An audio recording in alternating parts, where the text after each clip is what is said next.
Okay guys, so here we are for the Aussie YouTubers Ask Us Anything session. Make sure you've got your questions happening in your minds for later on. Now let me introduce our guests. So first of all we have ChampChong. I can't even see you guys through these lights. Are they wandering out? Oh, they're running around the back. We have ChampChong. We have Blunty. Get out here.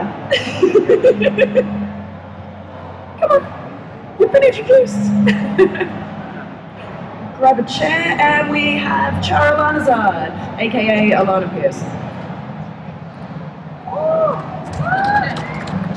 Standing, I'm going to hit you. Right, so the blonde gets a cheer. Oh, you're coming as well. We've got a fourth guest. We've got a surprise one. Hold on a moment, do you have a microphone? Run, get a microphone. We need another microphone, guys. Yeah. Come. No, this is fantastic.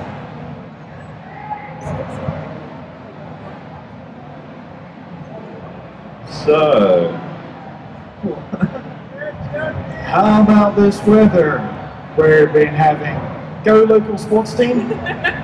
Wrong crowd for that. We have a fourth panelist as well. So, MercaderGaming is also here to join us. Let's all scooch slightly closer together so the spacing isn't weird. There we go. So guys, we've got a little bit of a diverse cross-section of YouTube here. So let's start on the end with ChampChong. How did you get started on YouTube? so yeah, I was just in high school, last year of high school, year 12, and I had like free time after school every day, and I was just like, why not make some videos? And then about a year after high school finished, I finished high school, I was like, I want to do this full time, you know, because I was doing an apprenticeship and stuff. And then I took it on full time after that. Yeah, so it was just, you know, I had free time and I was working out. I eventually took it full time, and once I did it, it just kind of kept growing, and it just went to something really big, which is what it is today. It's not massive, but I'm proud of it. So yeah. So Blunty, tell us a bit about your history. Story's not too different. Kind of accidentally created a career. I started doing it for just to pass time. Used to do a text blog, decided to do a video, but when YouTube came along, because I didn't have to spell check that way, then people started responding to the stuff I did, and gradually I sort of evolved what I was doing and how I was doing it to be what I do now, and paying my rent and keeping my belly filled with what I earn through YouTube ad revenue. And obviously I'm not starving to death, so I'm doing alright. So Alanah, your path is a little different. You kind of doing some things for other channels more than your own. So I started off actually as a video game journalist. I'm a writer, and one day I guess a website I was writing for just basically said, do you want to make videos? So I gave it a go. My first videos were absolutely terrible. If I look at them now, I'm like disgusted. But from there I started working for a lot of other channels. I'm here representing Xbox Australia at the moment, and I do have my own personal channel, but I guess that sort of gets put in the backside for all of the other channels that I work for. MercaderGaming, what's your story? I guess I started a little bit differently. I originally started making montages, like World of Warcraft montages, FPS montages, and then more or less turned into a channel more about me. I don't think I ever showed my face on my original channel, but the second one turned into, a livelihood. It became something bigger than myself, and I just kept doing the same thing I had been doing since the start, and it's very cool. So is that kind of advice that you guys would give, to be yourself? Definitely, yeah, because you can tell if someone's fake or you can tell if someone's a fraud really, really quickly, and it's actually quite boring to watch if someone's really, newsreader. It's not nearly as fun to watch, so for sure. Some of the YouTubers I hate the most are trying desperately to be the TV personality type and a big fake smile all the time. YouTube is all about the cult of personality. If you don't have some kind of personal charm, whether you're an obnoxious grouch like me or a loud, excited guy like Champ here, and people respond to personality over the content sometimes. Like for me, like that's you got to be yourself. But if you see me on my videos, I'm pretty excited, but I'm always excited. So it's me, but with like a 10% boost, like of energy drink in me. So it's still me. It's my personality, but I don't want to be like, because everyone has those days where you don't want to do anything. then there's those days where you're having a great time. That's me every day. So that's what I want to do on camera. So some people may think, oh, he might be fake, but that's how I am. So that's me. Yeah. You have to be yourself. You have to have personality. I think the best advice I ever heard for YouTube that anyone's ever said to me was that people will actually watch a video more for you as a person. That's what they subscribe for. They don't actually subscribe for your content. It's you and how you present yourself and how excited you are. So that's something I can ask the other panelists. How much of you on camera is you in real life versus the you I would meet in a pub, say? I'd say for me personally, I'm pretty much exactly the same. For a long time, I was like, I try to keep out my "that's what she said" and stuff like that. I try to, sort of keep it out because I didn't want to offend anyone. But I sort of gave up on that because I decided people actually like it more. So that's what she said. I've always kept mine a little PG friendly. I think I have a bunch of kids watching my channel from one of my friends' channels that I collaborated with often. I do censor that, but when it comes to the actual personality, I try and stay pretty much the same. It's the same through the vlogs, the streams, the videos, even when it's just me talking over some gameplay, it doesn't change because, yeah, as you were saying, they pick up. So a lot of effort to be fake, I think. You're right. So having a lot of subscribers, you guys are obviously popular. How do you deal with negativity that you encounter? You got to deal with it. It's the internet. Everybody has a voice. Unlike television, where you can do something on TV, you're not going to get a direct response. So you either ignore it because it's just someone being negative, having a bad day. You don't know where they're coming from, or you respond in a clever way and you make them look like a dumbass. You're like, yeah, that's how I do it. I don't know how other people do it. Yeah. But yeah, you just got to be professional about it, but you also got to be yourself about it and shut them down, destroy them. Yeah, the big thing is don't feed the trolls. If you get into a back and forth with someone who's just being a dick to you, basically, you're just going to get lost in it. So you have the option of just ignoring them completely, and a lot of the time I just delete the comment altogether. If it's just a comment for the sake of being a prick about something you've said or some opinion they've got, or even if it's completely off topic, just got to nuke it and move on. It took me quite a long time to learn not to respond to people. Like, I just had a habit of doing it. I'd respond to every positive comment and every negative comment, and then I learned that would take up my entire life, so I stopped. So now the only real thing that I actually respond to is, because obviously I'm working on gaming channels, is people who say, this girl's fake, she doesn't actually play games. So my question is always, why? Provide me some proof for that, please. And sometimes, usually I just do it because the answers I get are kind of hilarious. But you're too pretty to play video games. It's more like, I'm talking about video game news, right? Like, I'm clearly talking about something that I've had to research. So it's not like I can just talk about nothing, but it's more that people are just like, no, girls don't play games, it's not a thing, it doesn't happen. So I'm like, prove to me how I don't play games, just let me know. And they're like, no, you just don't. Stop being a fake person. I'm like, all right, thanks for the advice. I guess one of the things I can share with you is don't take anything to heart. I've probably had every insult in the book thrown at me over the few years I've been YouTubing. And if you do let it get to you, if you do let the negativity in, that's when things start going downhill, because you'll be unhappy in your videos, you'll be unhappy in your vlogs, and just everything.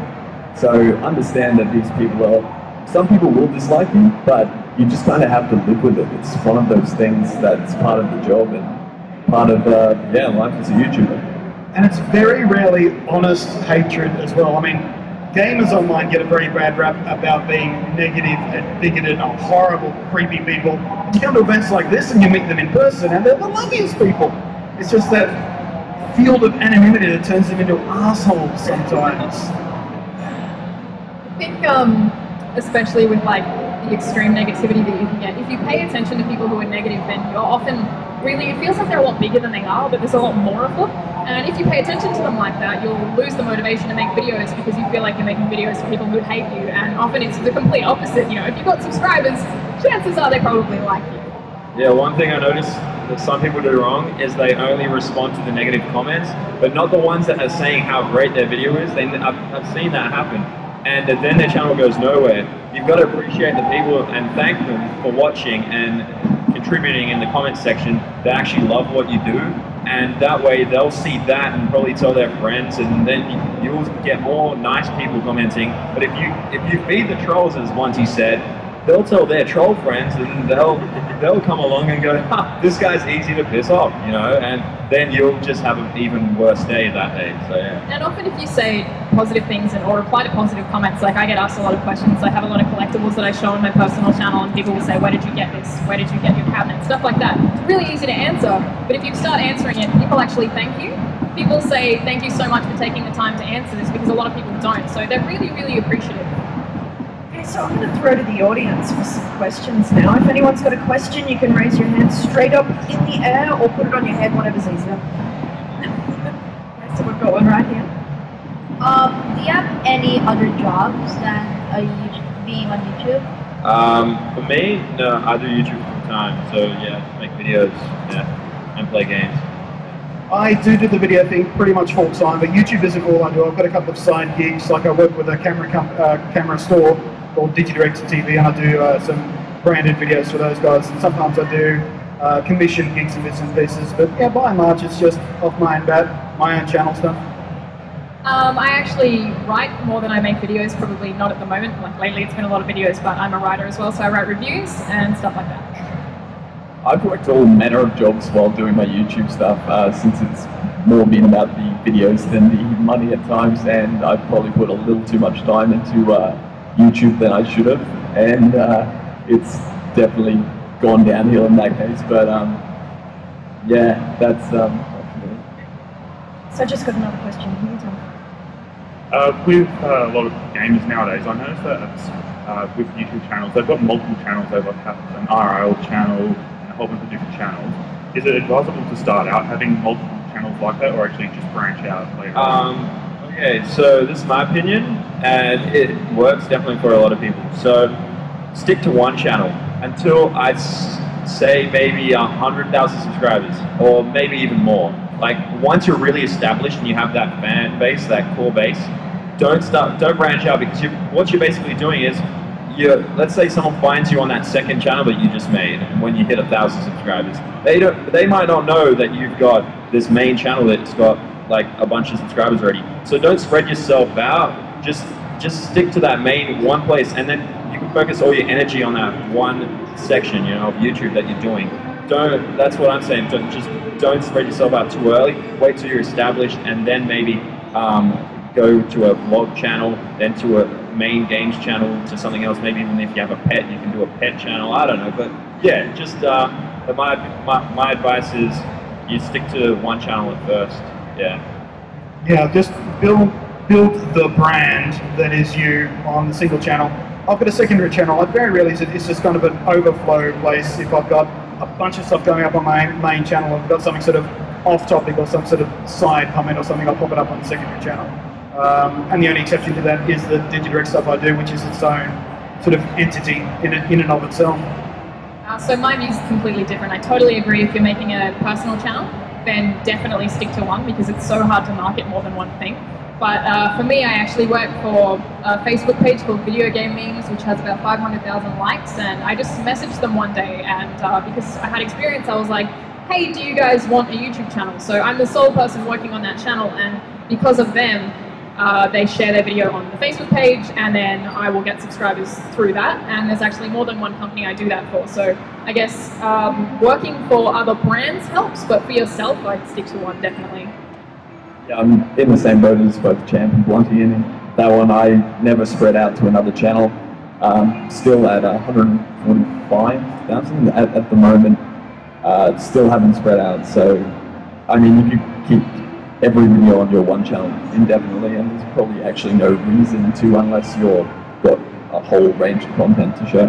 Yeah, I feel kind of stupid now that I think about it, and I actually have like 4 channels, but yeah, but they're completely different. Like, they're for different things. Channel? See, one of them, I started a gaming channel, which I launched like way too early when I first started YouTube, and I was like, no, but for some reason it just kept gaining subscribers, because I guess it was on the side of my channel, people could see it. So it's got kind of a fan base on there, but I don't ever post to it. And then I've got the Gorilla Cage, which I just launched, and that's only just now at 400,000 subscribers I've launched a gaming channel, like a dedicated gaming channel, and I've waited that long because I know that it would be too early at any other point. And now that I've built the brand, I've got it. But with Project Hazard, that's its own thing, completely away from. It is still slightly video game related, but it's something completely different. It's not just me; it's the gamer sheep in it too. So it's a collaboration channel. So I'm still sticking to ChampChong. I do that 5 days a week.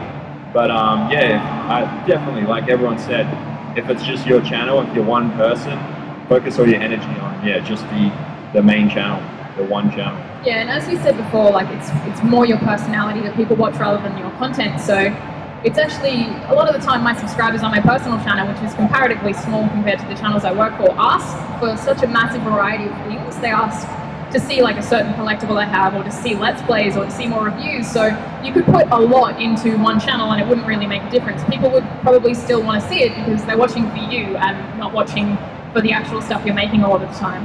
Yeah, and if you're just starting out and you don't know exactly what to do, and let's say you built a few thousand subscribers or something, just a little small fan base right there, and you still don't know what to do, that's why you don't spread out and make a gaming channel, a vlog channel. You do all those on the one that you've already starting to establish, and that way you can figure out what you actually like doing and what your fans like, and then from there you'll actually start growing because you'll be consistent with that, and that's the big thing. You've got to be consistent, and you've got to keep bringing that thing that they like and what you like doing. You've got to find that perfect spot, sweet spot right there. So yeah. Okay, next question over here, just to your left. Where am I? My friend and I here, we have our own YouTube channels. He's only got about 7 subscribers and I've got about 9. So what I want to ask is, how did you get more popular on YouTube? I collaborated with a lot of people over the couple of years, few years I've been doing this. There were a few points in time where I could really actually notice a subscriber boost, and that was usually either after a collaboration with another YouTuber. It doesn't have to be a bigger YouTuber or a smaller YouTuber, just anyone with subscribers, and chances are if they're working with you, like those subscribers, the person they subscribe to is working with you, then they're going to see you in the same light they see that person, and chances are they'll subscribe to your channel as well. Otherwise, just original content, really stuff that no one's seen before. I don't know how many of you out there play World of Warcraft, but one of the major things that I did was one time I killed people in the air before they hit the ground, and after that everyone watched that particular video, and from there probably about 5,000 extra subscribers just from that one video. So you can get hit and miss videos like that, but collaborations are a surefire way of actually working with people in the industry and building that subscriber count. I personally think that definitely correct, but from I guess a more tactical perspective, I went from having 200 subscribers to maybe 10,000 when I started actually utilizing tags properly. So you need to phrase things more than one way. So say, I don't know, your video's about cooking bacon correctly, then you should say cooking bacon, correct bacon cooking, perfect bacon, throw in as many things as you possibly can, because people will search for weird things in ways that you're not expecting. So the same thing counts as headers. So whatever you put in the title, it comes up based on the way that it's searched. So I guess if you Google ways to get your video the most views, then you'll find all of that kind of details, definitely tags, really long descriptions. I just ramble about nothing and end up getting some subscribers through that. And yeah, descriptions have to be, headers have to be precise, but also something that someone might actually search for. And definitely when you are building the description and the text of a video, don't put stuff in there that isn't relevant. Don't put the names of other popular YouTubers in there. Don't put, Nor what YouTube suggests. A lot of the time, that's never something anyone's going to search. Because YouTube's algorithms will punish you for trying to scam the system. And if people find your video looking for something else, they're not going to watch it anyway. They're going to move on straight away. So accurate tags, correct tags, detailed tags. But aside from that, making content on a regular basis that has a semblance of consistency to it, so people can rely on a certain type of video from you. I'm probably not the best example of that because I do camera reviews and video gaming stuff, which is very, very disparate, but I find that people watch a lot of my camera reviews for the way I present it, even if they're only interested in the video gaming stuff I do anyway. They'll still watch the other stuff. So it's just, again, it's all about the cult of personality and making regular content that people will respond to. Thumbnails are a big one as well, actually. Yeah. I mean, you could go for the girl in the bikini in the thumbnail, but I wouldn't recommend that. But like, I mean, if you have something that's obviously eye-catching, you know, a lot of people use text. They edit their thumbnails very well. I'm terrible at that. I always like end up picking myself with a really bad face halfway through talking. But definitely, which can work sometimes if you've got a really goofy face. It's funny, yeah. But yeah, that's definitely a good one as well, as having catchy thumbnails. Yeah, think of the thumbnail as a magazine cover. Like the magazine covers are designed to catch your eye sitting on the newsstand. That's what you've got to think about your thumbnails being. Yeah, use all the tools that YouTube gives you to market it. Use them. Yeah, everything's there. As Merc was saying, collaboration. If you've got a friend that likes making videos too, and he's got a small subscriber base, you got a small subscriber base, you're trying to grow, work together, because if you got similar content and you guys maybe have a similar sense of humor, your fans might like his stuff and then his might like yours, and then you can collaborate and say, hey, go check out his channel for the other like if you're playing, let's say, you're playing GTA Online together, go check out from his perspective, and then he says the same thing, and then you kind of start growing. And if you've got a third friend, that's how it can work. And as Blunty was saying, consistency, you've got to be consistent. Like, I've seen too many channels out there that start growing and then get a few thousand subscribers, and then they decide to take 2 weeks off, and then they say, hey guys, I know haven't made a video in 2 weeks, but I'm back. And then 4, 5, 6, 7 days go by, they haven't made another video, and then they make 2 weeks later, oh, I'm back again, guys. You got to be really consistent. Now, for me, I had someone approach me yesterday and tell me that I need to make more videos, and I was like, I'm so sorry, I know. Yeah, because like, yeah, for me, like how I grew is because I do gaming news, so it's different. People are searching for that kind of stuff, so they're always searching for it. And if they're searching for Xbox One unboxing, let's say next month, I'll probably have that out on the day it comes out. So hopefully, if YouTube's algorithm works, I'm at the top. And that's how it works. If you're one of the first, you'll get there and people will watch that and maybe share it with their friend.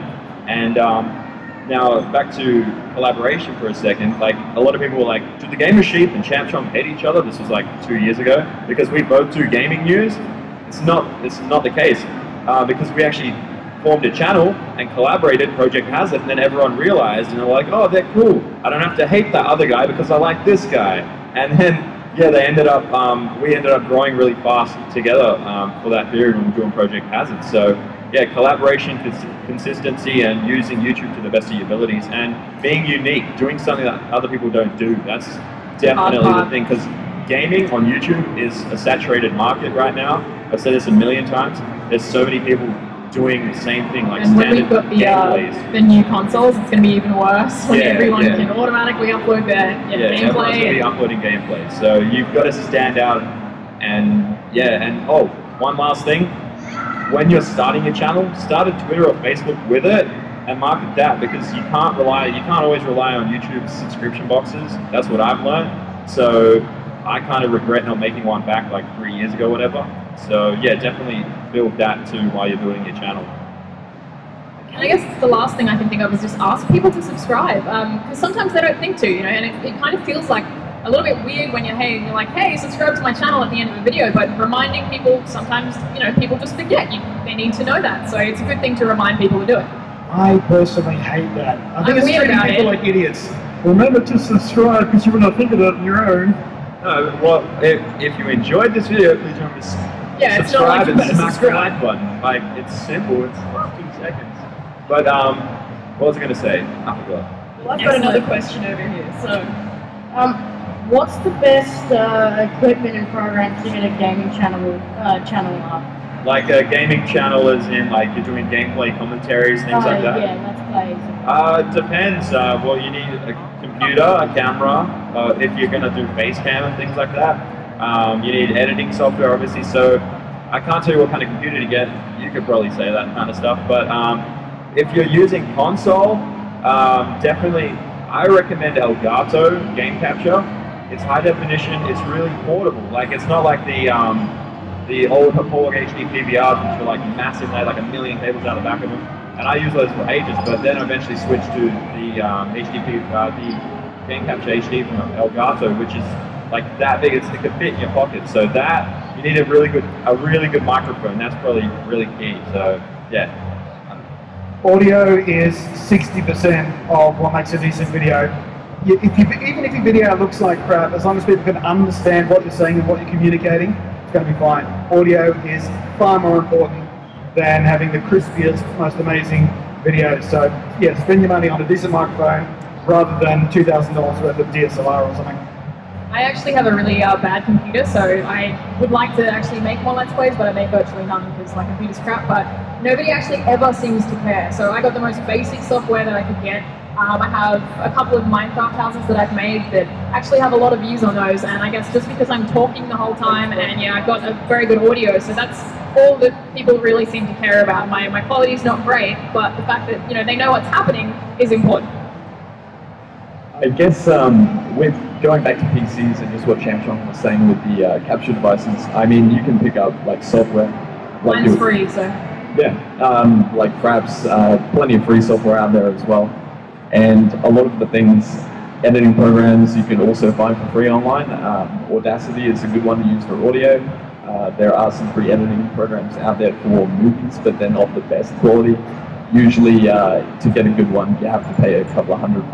So that's something to also think about. And if you're just doing standard like videos where you're like talking and playing a game, you don't need anything more than iMovie that comes to the Mac, or just simply Movie Maker works. Like that's all you need. Just import the file and your audio, and you're good to go. So unfortunately, we are out of time for questions, but you guys have agreed to do a quick signing around the corner here. Behind the mod cave, there's a little art drop section, and these guys are going to be setting up and may have even time to answer a quick question for you. So thanks very much for joining us. Thank you. Thank you for coming along. Thanks, guys.